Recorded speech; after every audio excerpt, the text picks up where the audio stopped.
পারিবারিক অশান্তির জেরে দুই সন্তানকে বিষ খাইয়ে আত্মঘাতী বাবা। চাঞ্চল্যকর ঘটনাটি ঘটেছে নৈহাটির রামচন্দ্রপুর হাজরাতলা গ্রামে। মঙ্গলবার সকালে স্থানীয় একজন চাষের জমিতে যাচ্ছিলেন, তখন সেলো মেশিন ঘরের পাশে ছোট্ট ডোবায় দুটি বাচ্চাকে ভাসতে দেখেন। খবর পেয়ে এলাকার লোকজন ঘটনাস্থলে ভিড় জমায়। স্থানীয়রা দেখেন সেলো মেশিন ঘরে সন্তানদের বাবা ঝুলছে। শিবদাসপুর থানায় পুলিশ পৌঁছে তিনজনের মৃতদেহ উদ্ধার করে ময়না তদন্তে পাঠিয়েছে। পুলিশ জানিয়েছে মৃতদের নাম জ্যোতিপ্রকাশ মণ্ডল, বয়স ৪৫, জয়মাল্য মণ্ডল, বয়স ৬, লাজবন্তী মণ্ডল, বয়স ৯। জানা গিয়েছে নদিয়ার গয়েশপুর হাই স্কুলের শিক্ষক ছিলেন জ্যোতিপ্রকাশ। স্থানীয়দের দাবি, প্রণয় ঘটিত কারণে স্বামী স্ত্রীর সঙ্গে অশান্তি চলছিল। তার জেরেই ওই ব্যক্তি দুই সন্তানকে বিষ খাইয়ে নিজেও আত্মঘাতী হয়েছেন। মৃতের স্ত্রী লাবণী মণ্ডল বলেন, ঠাকুরমা মারা গিয়েছিল, তাই ঠাকুরমাকে দেখতে গিয়েছিলাম, কিন্তু এমন ঘটনা ঘটবে বুঝতে পারিনি। লাবণী দেবীর দাবি, তাদের বাগানে এক মহিলা কাজ করতেন। স্বামীকে বলেছিলাম ওনাকে ছেড়ে একজন ছেলেকে কাজে রাখতে, তা নিয়েই অশান্তি। তার অভিযোগ, স্বামী তাকে প্রাণে মেরে ফেলার চেষ্টা করেছিল।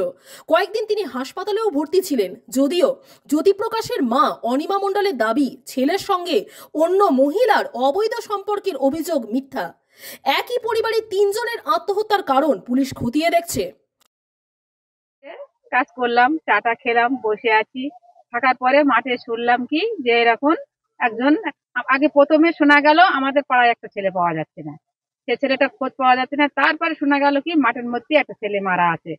তার মাটা সবাই গিয়ে দেখে আসলো, বললো না আমার ছেলে না। তারপর শোনা গেল কি এই বুদরিয়া পাড়ায় মাস্টারের ছেলে, মানে মাস্টার নিয়ে গিয়ে দুটো বাচ্চা মেরেছে, নিজেও গলায় দড়িতে মরেছে।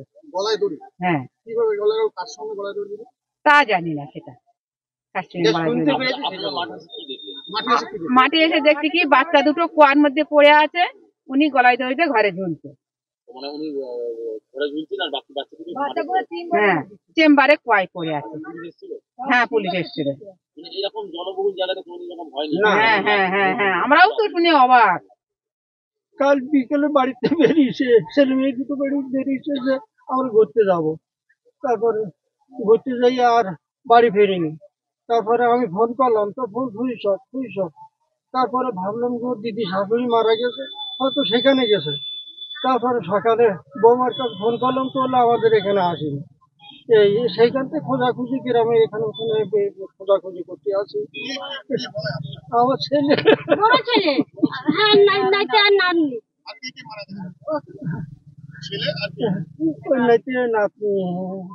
প্রকাশ মন্ডল কি করে? হাই স্কুলে মাস্টারি করে। হাই স্কুলে মাস্টারি করে। কোনখানে? Gayeshpur high school. আচ্ছা, কত বছর ধরে মাস্টারি করে? তা বলছি হঠাৎ কি ঘটনা? হঠাৎ কি ঘটনা ঘটলো এরকম ভাবে? হঠাৎ হয়নি, এই হঠাৎ হলো দুর্গাপুজোর পরে। নৈহাটি থেকে হিমাদ্রি শেখর ভট্টের রিপোর্ট, চ্যানেল 24/7।